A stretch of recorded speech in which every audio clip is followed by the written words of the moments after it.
Online. I'm Aliza Siegel. This story originally aired on The Current. If you'd like to hear more about gospel music, my previous documentary, A Life-Giving Chord, is available on the CBC Ideas website. Special thanks to my colleagues, Greg Kelly, Julia Poggle, and Chris Jackson. And to Darren Hamilton and the students of the University of Toronto's Gospel Choir class. Storylines is produced by Craig Desson, with help from Anna Lazowski. The show is part of the CBC Audio Doc Unit.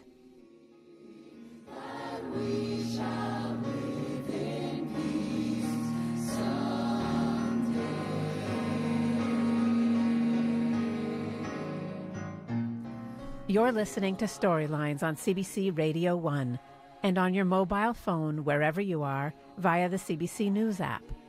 Thanks very much for listening.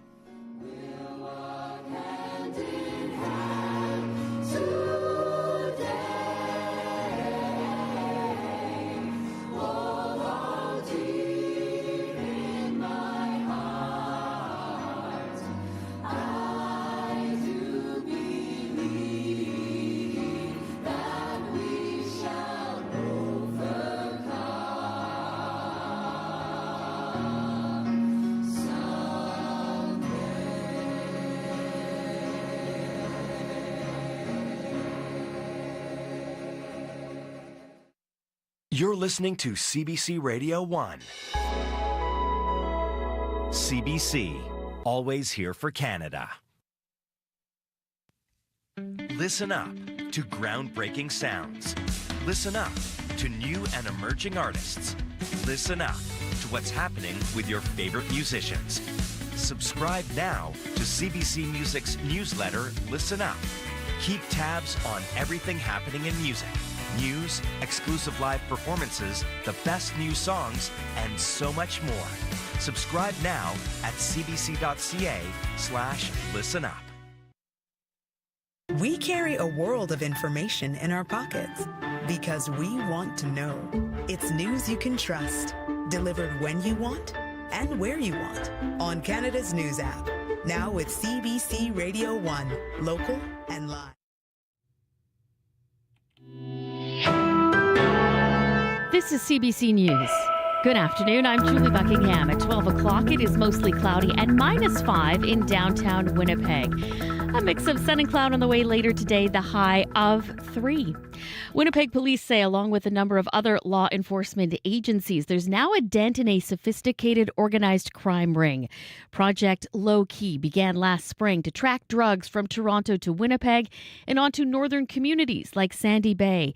Inspector Josh Awatsky says gang members would move them using planes, trains, and modified vehicles. Well, the sophistication was in, like I said, the traps that were built in the vehicle, as well as that they were able to acquire numerous forms of fraudulent documentation in order to travel on airplanes and trains commercially with large amounts of drugs on them. At the end of January, WPS, RCMP, Manitoba First Nations Police, and other agencies in Ontario and Saskatoon raided 11 properties. 7 loaded handguns, 10 kilos of cocaine, as well as methamphetamine, cash, and vehicles were seized. 9 people have been arrested and charged, including 2 from Manitoba. Warrants are out for 5 others. Ottawa is responding to the latest round of tariffs imposed by the Trump administration.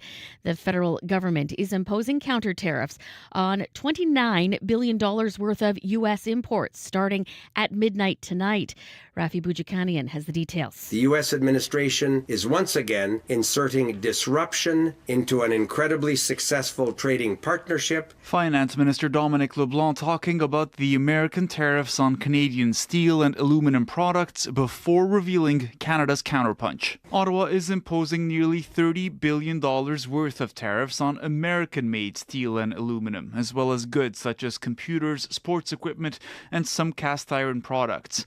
Foreign Affairs Minister Mélanie Joly says Trump is constantly shifting his motives for this trade war. The excuse for the first round was exaggerated claims about our border. The latest excuse is national security. LeBlanc travels to D.C. for more talks with U.S. officials tomorrow, while Joly will chair a G7 foreign ministers meeting in Charlevoix, Quebec today.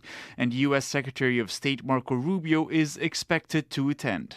Rafi Bujikani on CBC News, Ottawa. The ongoing trade war between Canada and the U.S. is creating confusion and chaos for a Manitoba business.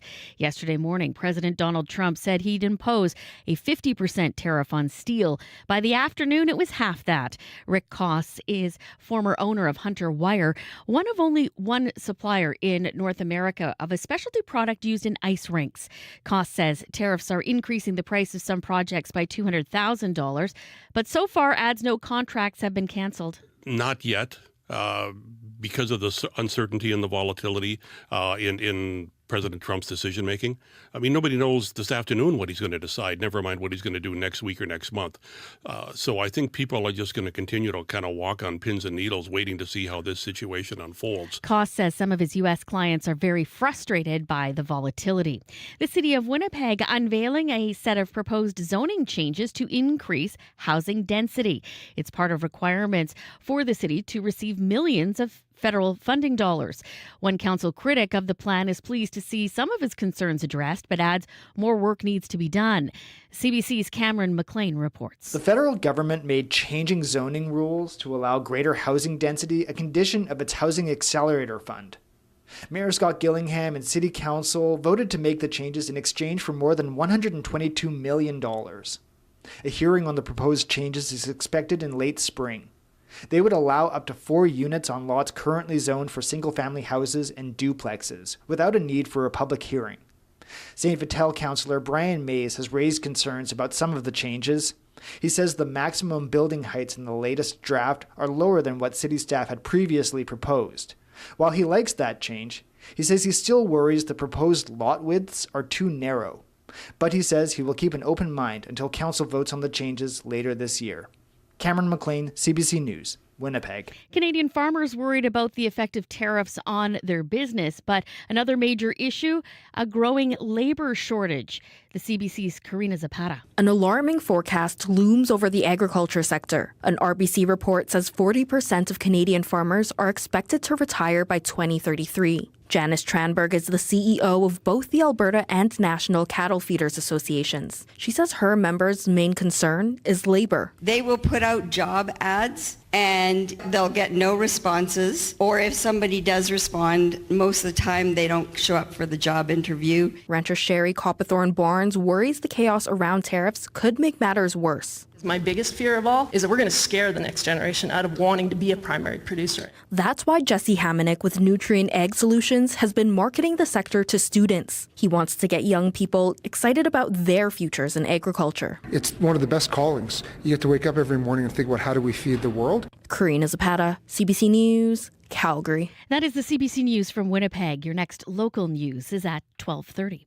Checking the forecast, Winnipeg sun cloud mix this afternoon, the high of 3. Brandon, a mix of sun and cloud this afternoon, and 2. Dauphin, overcast and 1. Flin Flon, the Paw, light snow ending, and the high -8. Thompson, sun cloud mix and -13. Churchill, cloudy and -19. You're listening to CBC Radio 1, 990 AM, 89.3 FM.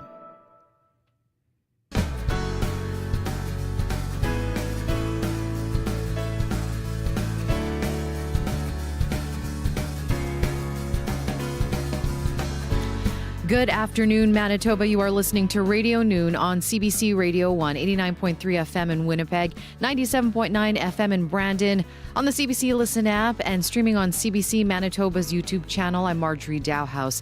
Coming up on the show today, well, today marks 5 years since the first COVID-19 cases were reported here in Manitoba.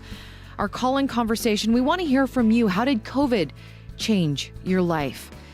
Call us after 12:30. At 12:15, a new documentary series follows the couple helping to rehab orphaned black bear cubs in Manitoba. We're going to hear more about Cub Camp coming up. But first up here on the show, bracing for impact. Selkirk's biggest employer is a steel mill that exports to the U.S. We're going to talk to Selkirk's mayor about the implementation of tariffs coming right up.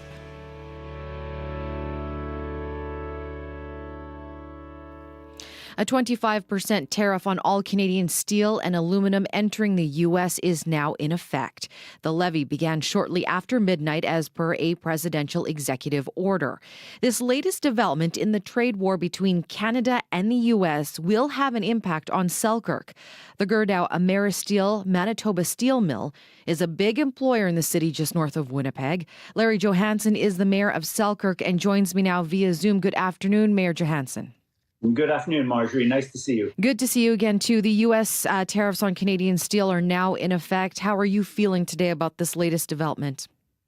Well, it's business as usual right now. We have been here before. We were in 2018. I was the mayor then, and we went through this. Tariffs were on for just under a year. We had no layoffs at any of our plants, but it's just the unexpected here that's really, really hard on everybody. I was at meetings in Winnipeg yesterday when the news came through. I got the message that they had gone up to 50%, and that was ludicrous. Premier Canoe and I had a little bit of a discussion, and then the tariffs came off a little bit. So it's just been this roller coaster ride that's got everybody not only up in arms, but the nervousness and everything that goes with it. As you mentioned, your city went through this back in 2018. Fortunately, no one lost their jobs. But what are you bracing for this time around? Is it too early to say? Well, I have hope that the meetings tomorrow are going to go well. Premier Ford is going out there. The finance minister, Krista Freeland. Hopefully that this is going to go, as good as can be expected. Melanie Jolie's going.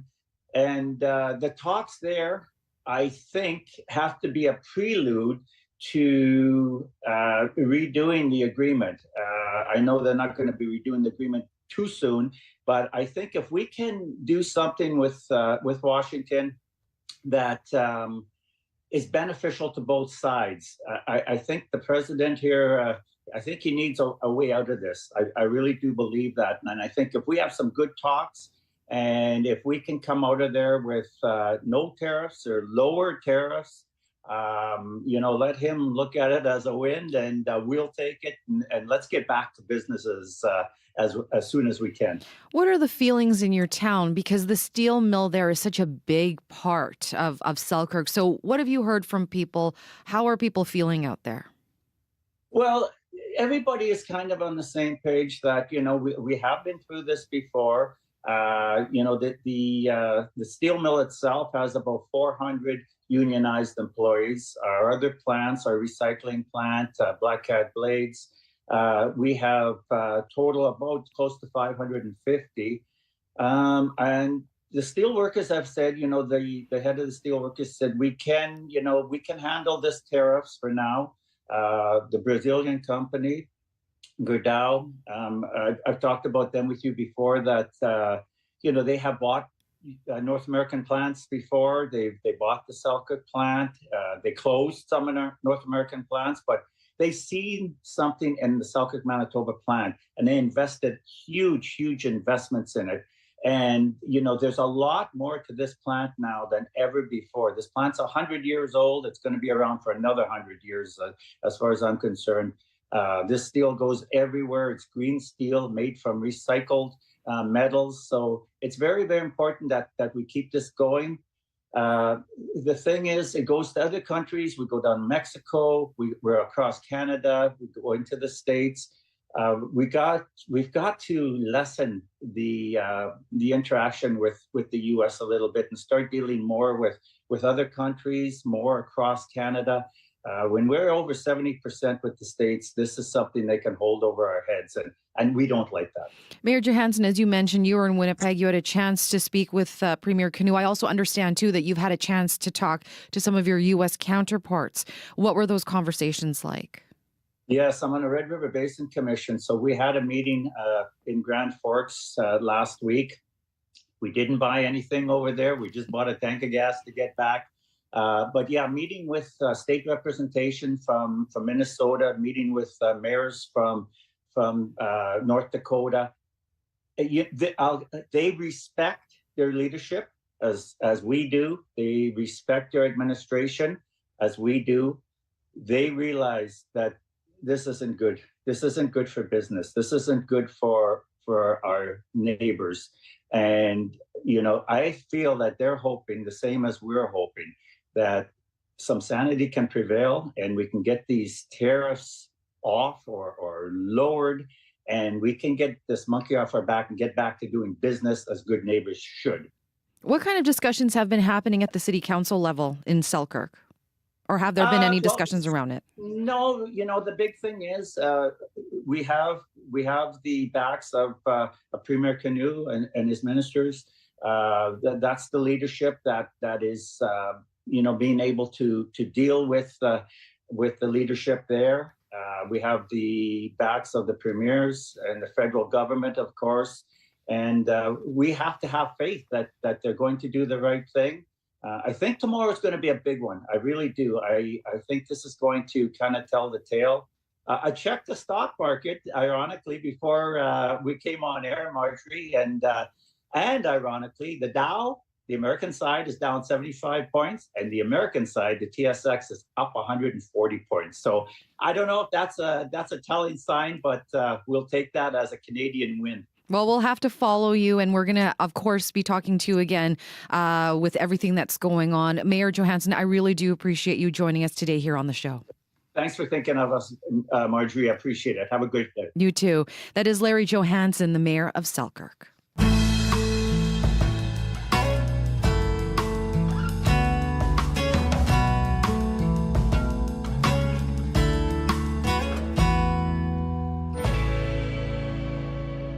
It is 12:14 now. Students and staff in the Brandon School Division will not be traveling south of the border for now. On Monday, the division voted in favor of canceling all U.S. trips in light of the current political situation in that country. Linda Ross is the board chair of the Brandon School Division. I spoke with Linda by phone earlier today, and I started off by asking her about what transpired during the board meeting on Monday. The motion suspended travel for both students and staff to the United States, and the wording of the motion said, given the trade war going on with the U.S.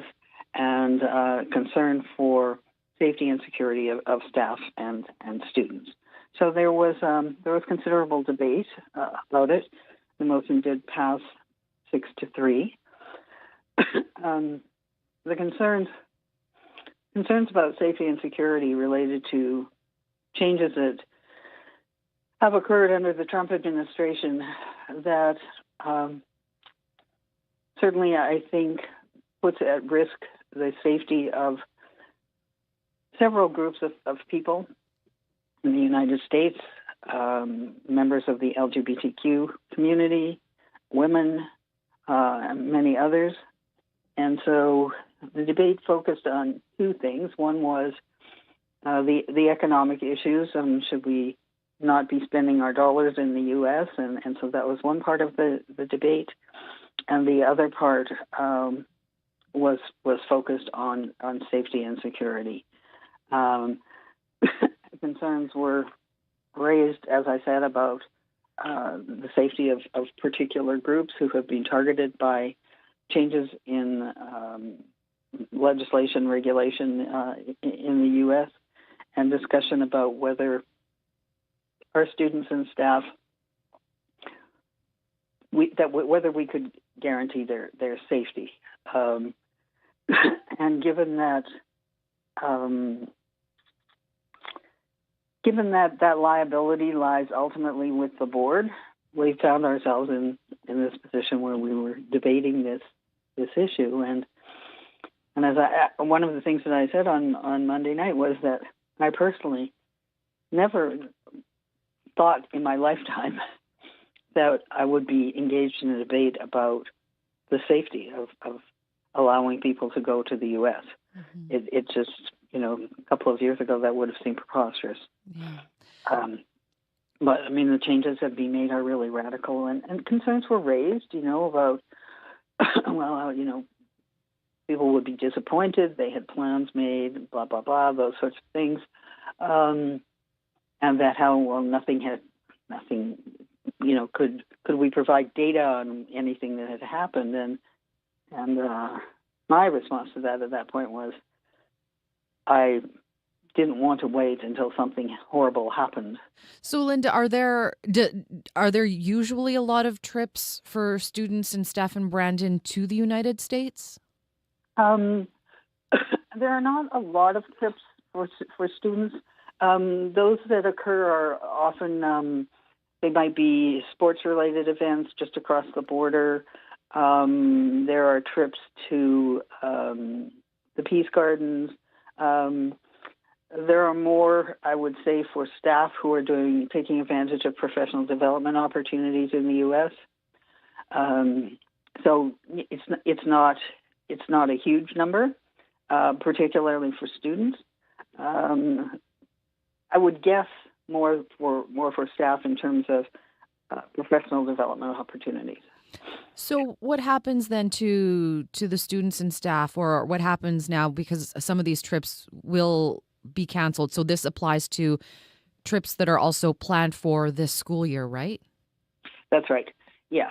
So there are none planned currently for students. So there's nothing that needs to be canceled for students. There were several staff members who were registered for professional development events in the U.S. We always advise our staff to make sure they get cancellation insurance for flights and so on. But we have assured staff that, for example, some of those trips were due to occur very quickly. We've assured staff that nobody is going to be out of pocket. So, for example, you might have insurance on your flight, but you can't get insurance on your conference registration fees. So we will make sure that, as I said, staff are not out of pocket for anything due to these kind of last-minute cancellations.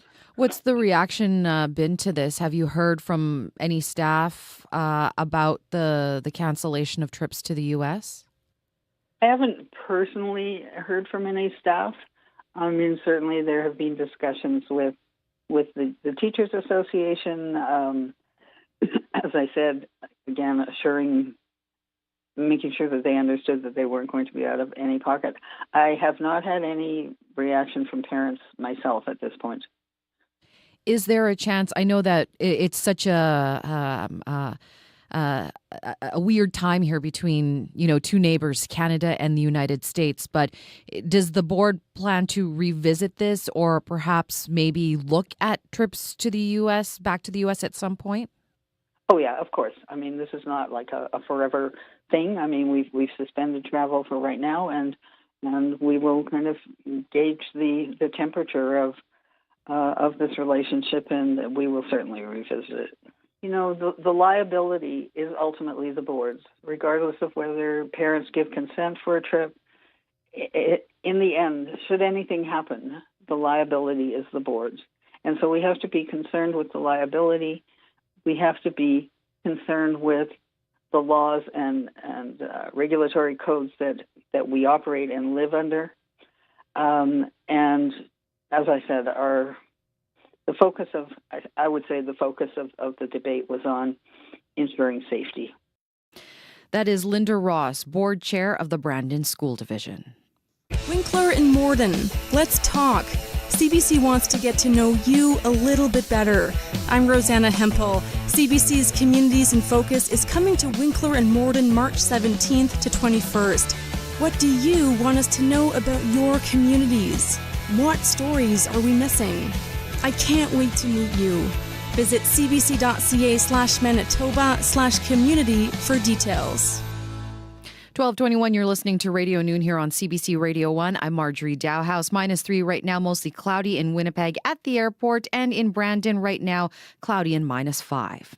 A new documentary series featuring Black Bear Rescue Manitoba has made its premiere. In the wilds of central Canada, a tiny bear cub gets abandoned.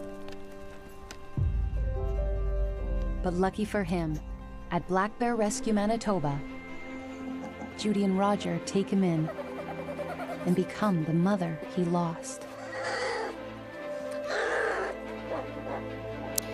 Yes, that is the trailer for Cub Camp, which will premiere on Cottage Life on Saturday. The series offers a glimpse into the successful Black Bear Rehabilitation Center near Stonewall.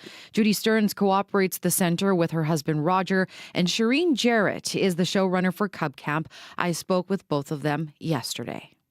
Judy, I want to start off with you. People here in Manitoba, they know you, they know your story, they know Black Bear Rescue Manitoba. How does it feel to be able to share the rest of the story with Canada? Well, it's amazing. I mean, we weren't expecting to be able to do anything like this, but it's a fantastic opportunity to showcase bears, not just our bears, but how bears are and how amazing they are to a worldwide audience now. Shireen, why did you approach Judy and Roger about wanting to film this docuseries with them? I wasn't actually the person who created the documentary. It was your own Andy Blick who came up with the idea. He just saw he heard about the Black Bear Rescue and just thought it was a really important story that needed to be shared and told because of the work they're doing with black bears. Judy, how did you feel about being approached to do the show? Well, Roger and we had to think about it because we don't want any notoriety for doing this. But we thought, you know what, it's too good of an opportunity to pass up to show people, as I was saying, how amazing bears are and to hopefully let them see that they're worthwhile protecting because they're suffering all over the world from human activity and encroachment into their areas. So we thought this would be a great way to help people see bears as they truly are. Judy, the show's already premiered on Love Nature. Have you watched the show at all? Roger and I sat and watched the show. Yes, we certainly did. And what did you think? Well, I thought it was great. I mean, it was better than we even thought it was going to be. And we knew it was going to be good because Merit Motion Pictures does beautiful work, and we knew that. But, yeah, we were just quite blown away on how beautifully filmed it was and how great the story was that Shireen told. Shireen, how long did you have to follow? What was all involved in getting the Stearns to tell their story on screen? How long were you with them for? We started filming when Winston arrived in February, and we wrapped filming in December when the last of the stories that we could follow wrapped up. But the big thing was to arc with the bears from the point where they're all arriving to the point where they all get released in the late fall, early winter. We were trying to follow that whole character cycle of their development along that line. The pictures are absolutely beautiful, Shireen, and you must have had the opportunity to go out there and actually see for yourself what Judy and Roger do. What did you think? Oh, their work's amazing. It was very challenging for us to film because, of course, these bears, we cannot habituate them to human presence. So we had to be very respectful of the rules and to know that the bears aren't supposed to see, hear, or smell us. This created quite a few filming challenges. We used remote cameras, a lot of long lenses so we could shoot from a distance. We were very careful of wind direction and the amount of noise we made, just so that these bears, we wouldn't interrupt their rehabilitation and that they could still be successfully released in the fall. Judy, what do you think is the most interesting thing that viewers will learn from the series? I think they're going to be like, I think everybody is. I mean, the comments I hear from people that they didn't realize that bears each have their own unique personality, that they're all different. You know, a bear is not just a bear. They all have their own likes, dislikes, their favorite games they like to play, their favorite friends, so to speak, of the other bears. And they're real individuals, and they're very curious, smart, alert, and aware of the world around them. Shireen, is there a moment that really stands out to you that was captured, or maybe not captured, that you'll remember about, you know, when you were out there and filming this? You know, I have to say it's hard to pick one because there was so many amazing moments. Watching this tiny baby bear arrive that was the size of your hand with his eyes and ears so tightly shot, and then watching him grow into a 130-pound bear by the end of the summer was an extraordinary journey. And to see how he learned about the environment around him along with the other 5 bears was absolutely an amazing journey to be on and to observe him all the way along. And way funnier and smarter and more curious than I even anticipated. Shireen, I know that this just premiered, but are we looking at continuing to follow Black Bear Rescue Manitoba? You never know. That's in the broadcaster's hand, and it just depends how people respond to it. And if people want to hear more about the bears, they certainly start to work it into their schedule. That's for sure. If people really like the show, the broadcaster will consider another season. Shireen, why do you think people will love this show? You know what? I think we love to see the characters that are available to us in other animals, and bears are extraordinary. And I think a lot of people know that. They just don't share, it's not shared with the wider public. And I think they're going to love it just to watch these great characters learn and grow through a lot of things that we can relate to, like recovering from trauma and learning to build a new family and trying to be brave enough to go on in life. I really think that's going to resonate with a lot of viewers. And Judy, why do you think people will love this show? As I was saying before, I think they're going to be fascinated with the unique personalities of these bears and seeing just how smart and playful they are, and they're funny, and there's just so much to them. They're not just this big black animal. They're amazing individuals, and I think they're going to want to follow along the continuing story and see the happy ending. Judy and Shireen, I want to thank you so much for joining me today here on the show. Thank you so much for your time. Thanks, Marjorie. Thanks for having us.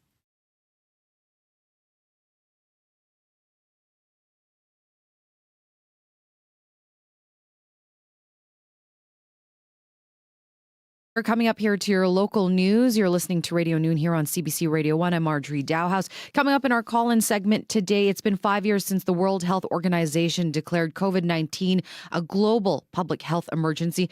Remember that? That was the time everyone's lives changed. How did the pandemic change you? That is our call-in conversation coming up. The number to call, 204-780-0893, or you can text us at 204-588-7355. You're listening to Radio Noon here on CBC Radio 1 and also streaming on CBC Manitoba's YouTube channel. Stay with us. Your CBC Local News is next.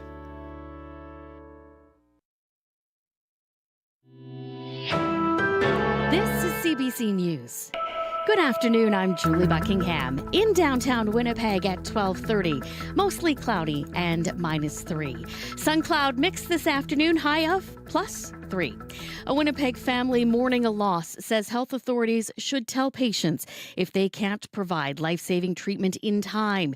Daniel Fuster says his mom, Debbie, died waiting over 2 months for urgent heart surgery. After a Thanksgiving dinner with our family, she was gone. My mom passed away before the surgery ever happened. And I can't describe the shock, the anger, and the grief. Our family has been devastated. Fuster says they would have taken her somewhere else to have the operation. The family, along with the public policy think tank secondstreet.org, are proposing Debbie's Law. It would require medical professionals to tell people if the necessary treatment to save them within the recommended time frame can't happen. Manitoba doesn't track specific data, but Ontario and Nova Scotia had dozens die in the last 2 years waiting for heart procedures. A sophisticated organized crime ring funneling drugs into northern communities being taken down by Project Low Key. It was started last spring by Winnipeg police when they ID'd people from Toronto, bringing the drugs into the city and then on to places like Sandy Bay. Manitoba First Nations Police Inspector Derek Beach was part of the investigation. It is fairly common for the drugs to come into our First Nation communities. In this project, they were coming into Sandy Bay. We believe that Sandy Bay was a hub where the drugs were broken down and then subsequently traveling up north to other First Nation communities and other smaller northern communities in Manitoba. Officers say members of the gang would use fake ID and open bank accounts and travel on planes and trains. They also used modified vehicles with the compartments hidden to transport drugs. A sweep of 11 properties from Winnipeg to Saskatoon to Toronto found guns, drugs, and cash. 9 people are charged, while authorities are still looking for 5 others. The Bank of Canada once again cutting interest rates. Today, we lowered our policy interest rate by 25 basis points to 2 3/4%. That is the Bank of Canada Governor Tiff Macklem. Macklem says the trade war with the U.S. is affecting consumer and business confidence. And he says Canadians are, quote, shaken by what they're seeing from the Trump White House. As for today's cut, it brings the central bank's influential rate to its lowest level in almost 3 years. And that is the CBC News from Winnipeg. Your next local CBC News comes your way at 1:30. Thank you very much, Julie. My pleasure. That is Julie Buckingham with your CBC Local News. It is 12:32 and you are listening to Radio Noon here on CBC Radio 1, 89.3 FM in Winnipeg. Streaming on CBC Manitoba's, the Listen app rather, CBC Listen, and also streaming on CBC Manitoba's YouTube channel. I'm Marjorie Dowhouse. Coming up here during our call-in, today marks 5 years since the first COVID-19 cases were reported here in Manitoba. 5 years since the World Health Organization declared a global public health emergency. Our call-in conversation today, we want to hear from you. How did COVID change you? Laura Tamblin-Watts, CEO of CanAge, Canada's National Seniors Advocacy Organization, will join us here. Again, the numbers to call 204-780-0893. You can also text us at 204-588-7355. But first, let's turn our attention now to the forecast, and CBC weather specialist Riley Lachuk joins me now in studio. Riley, a little bit of a warm-up today, and then I see that temperatures, and you mentioned this yesterday, that temperatures are going to actually start to go down again next week. Yeah, we are looking at a return to below seasonal conditions into next week after a bit of a messy weekend that we're looking at here. Oh, yes, the messy weekend. Friday to Saturday. Just looking at some of the forecast modeling. I'll get into this a little bit in your long-range forecast, but places like Barons River, Gillam, Thompson, maybe even as far west as the Paw, potentially looking at up to 10 centimeters of snow. Wow. Maybe even more accumulation through the weekend. We're looking at a couple of systems making their way in. So we'll get into that. Right now, -3 in Winnipeg, -5 in Brandon. Temperatures in the minus single digits across the south right now. Thompson's at -16, Gillam's at -20. We're starting to get a little bit of clearing. I know mostly cloudy still here in Winnipeg, but we have started to see some peaks of sunshine. And I think once we get into the afternoon, we'll get a little bit more sunshine out of the day yet today before it's out. So more of a mix of sun and clouds by the time we get into the afternoon here. We do have a quick pulse of energy pushing across central Manitoba. So Island Lake into Grand Rapids, Barons River, getting a few flurries throughout the afternoon. We start Thursday on a cloudy note. Into the early morning, though, we get another push of instability riding along the jet stream, which is kind of sitting right along the Canada-U.S. border at the moment. And what that will do is spread a few flurries across southern Manitoba into the morning tomorrow. Nothing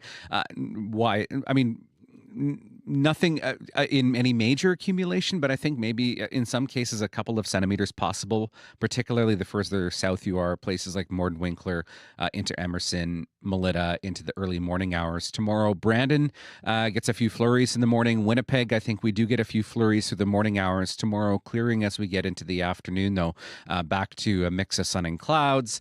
And then we get a push from a couple of systems here. First, a low that is moving across the central prairies from Alberta. This will bring some of that accumulating snow to northern Manitoba, but as we get into Saturday, we'll get the northern a swipe from the northern edge of a system south of the border, which will bring with it, as we get Friday evening into Saturday, the risk of some freezing rain, some showers, changing over to snow as we get into the day on Saturday. So looking at a bit of a return to winter as we head toward the weekend. For the next couple of days, maybe a couple centimeters for places like Morden, Steinbach, but more like a dusting of snow for Winnipeg into the Brandon region. Temperatures today, though, staying above the freezing mark, up to +3 in Winnipeg, +5 in Morden-Winkler this afternoon, +1 tomorrow, +5 for Friday with some showers through the afternoon, changing to some flurries or some light snow in the morning Saturday, down to -8 and -6 on the way for Sunday. Oh, March, you never know what you're going to get weather-wise. Comes in like a lion leaves like a lamb, other way around, something like that. Vice versa. Yeah. Thanks a lot, Riley. That's CBC weather specialist Riley Lachuk with a look at your forecast. And Riley will, of course, have more tonight on CBC Winnipeg News at 6, on CBC Television, streaming on CBC Gem. 12:37 now. And it's been 5 years since the first cases of COVID-19 were reported here in Manitoba. 5 years since the World Health Organization declared a global health emergency. We received a call here to CBC from a listener. Have a listen. Hi, my name is Sage McIver. Just wanted to give a little update. I had COVID about 4 years ago now. I was in the hospital for a month. I was on the ventilator for 13 days, and it took 3 tries to finally wake me up. I'm now turning 34, and I still suffer with long COVID. The chronic fatigue, it gave me wonderful environmental allergies and a lot of stomach issues, which we discovered was just having a gluten intolerance now. So that was a fun journey of 2 years of being nauseous daily. So it's been a journey.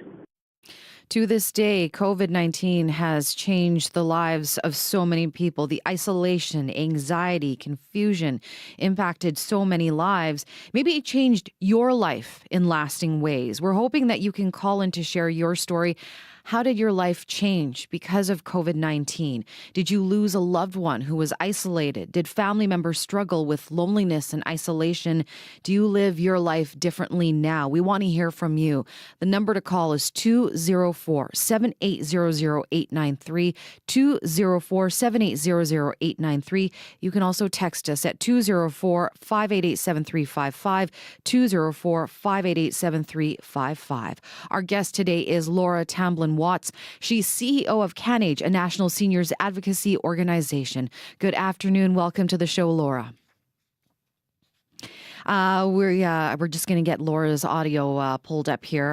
We're speaking with Laura Tamblin-Watts, CEO of CanAge, a national seniors advocacy organization. Hi, Laura. Good afternoon. Laura, of course, so many seniors were impacted by the isolation caused by the pandemic. What are your thoughts on this 5th anniversary of the start of the pandemic, considering our country's elderly population? It has still not, I think, really gotten into the hearts and minds of Canadians how many seniors we lost. Hundreds of thousands of people died during COVID-19. Many of them really were quite preventable. What we also haven't taken in is the effect of the social isolation and the loneliness. So we not only are struggling with the physical losses of those that we love, or for those who were injured by COVID-19, like our last caller, the downflow effects, but we're really still grappling with the isolation, the loneliness, and the breakings of our family bonds. Now, Laura, we do have a caller on the line, Jim. Jim, thank you. Welcome to the show. Oh, I think we just lost Jim there. We'll try and get Jim back on the line. So, Laura, so many people we know were not able to say goodbye to their loved ones who died from complications of this infection. What are you hearing from the families who were impacted by this? The grief over not being able to say goodbye is an open wound for so many Canadians. People sent their loved ones into hospital not realizing they were never going to see them again. And in some cases, they might get a quick video call or FaceTime. In others, it was a complete black box. We never knew really what happened. And in some cases, family members were told even days later that their loved one had passed away. And of course, all of us remember personal care homes and long-term care homes, people climbing up ladders, just trying to get a glimpse of their loved ones, some of whom were locked up for months, even years. Laura, we have Rob on the line. Hi, Rob. Hi there. Hi, what's your story? Okay, so I got COVID November of 2020. I work in craft services and film, so I had to leave that job because I was too sick. But for 2 years, my sense of taste and smell was altered. Mm-hmm. And I'm a cook. So I couldn't really tell I was doing everything by memory. But there was one occasion when I was in my truck and I'd been cooking something, and the rest of my crew came back and they said, "Don't you smell the gas?" I'm like, "What? There's no gas leak." The burner had blown out. And so I was sitting in there inhaling dangerous gases, and I couldn't smell it.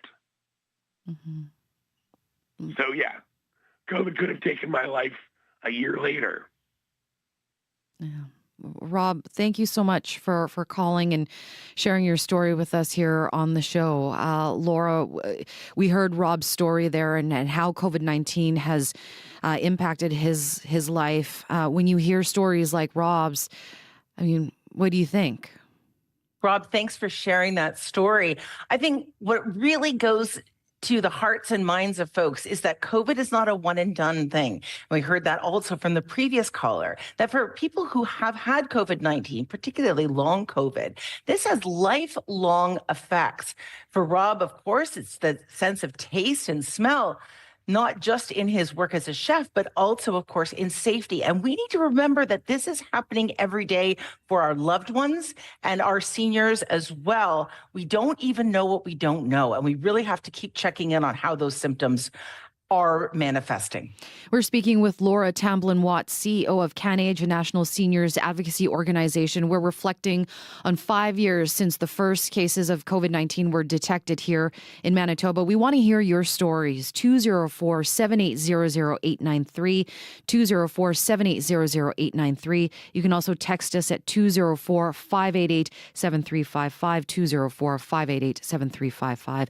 And Laura, we received a text here from Evelyn. Evelyn says, 5 years after pandemic, only good thing is that I really got good on Zoom and I continue to use it for fun, committee meetings, courses, and visits. So a positive story there from Evelyn, Laura. And it seems that this is what the pandemic has done, is that it's found ways for people to break out of that isolation. And I'm sure that that's applied to seniors too, using technology to be able to reach out to loved ones and make connections with others. I think that story that Evelyn shares with us is really important because it lets us know that you can make connections and you can make community in a lot of different ways. Yes, it's the coffee shop. Yes, it's visiting family and friends. Yes, it's going for the walk with the dog and talking to people close by.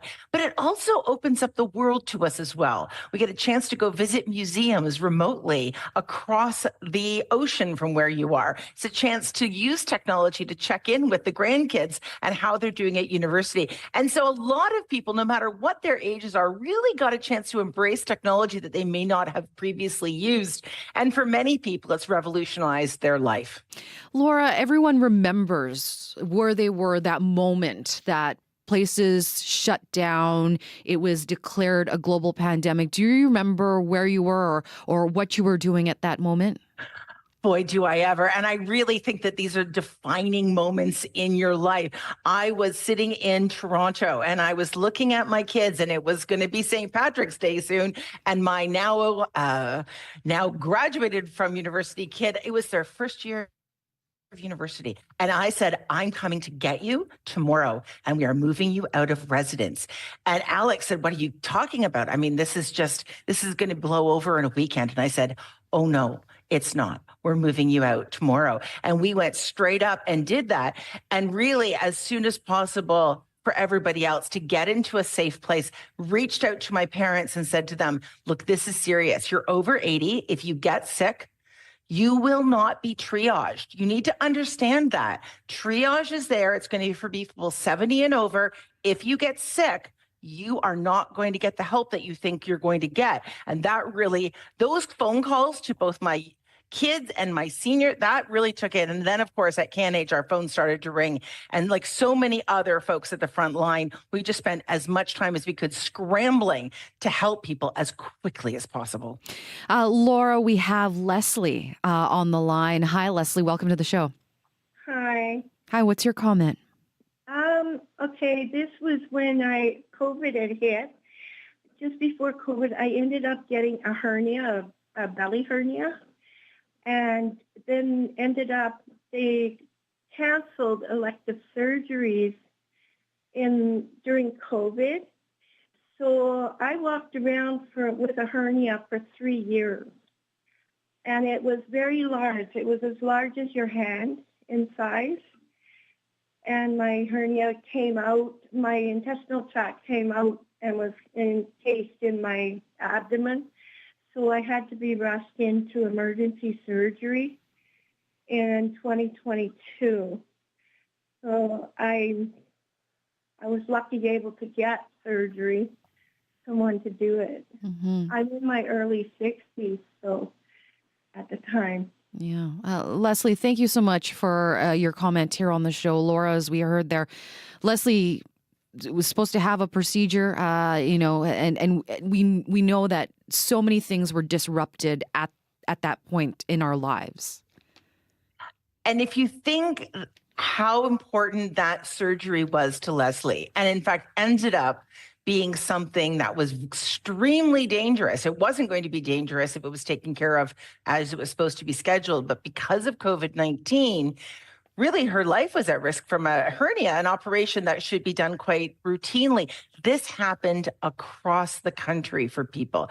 And when we think about the impacts of COVID-19, yes, it's the impacts that we have directly, but there's always these secondary impacts as well. Who couldn't get those surgeries? Who didn't get that treatment? Who didn't get a diagnosis of cancer? We're hearing a lot of people who didn't get cancer diagnoses or cancer treatments because the ordinary processes that they would follow were completely hijacked by COVID-19. It's a good thing she got in when she did, but 2 years in an emergency, again, those are the secondary effects that we don't always think about and are critically important that we do. And Laura, what did you hear from the seniors, or did you hear anything from seniors? Because, for them, health procedures, even something as simple as getting a test or medication couldn't be done at that time. What did you hear from them about what impact it had on them? People were desperate. And it's hard to even kind of go back in time and remember how difficult those first really 3 months, 6 months were. We didn't have a vaccine. So getting medications, basic prescriptions, meant taking your life in your hand if you could even get to the pharmacy or someone to get you the medications that you need for the existing concerns that you have. Not even thinking about the scans that you're not getting, not even thinking about the diagnostic tools that you are supposed to have to monitor conditions. Some things like as basic as diabetes, though, have enormous impact for older people. And so what we really took away from it is how critically important preventive health is and how critically important it is scans and monitoring. And all of those things were disrupted profoundly. We are speaking with Laura Tamblin-Watt, CEO of CanAge, a national seniors advocacy organization. We're reflecting on 5 years since the first cases of COVID-19 were detected here in Manitoba. We want to hear from you about how it's changed your life. 204-780-0893.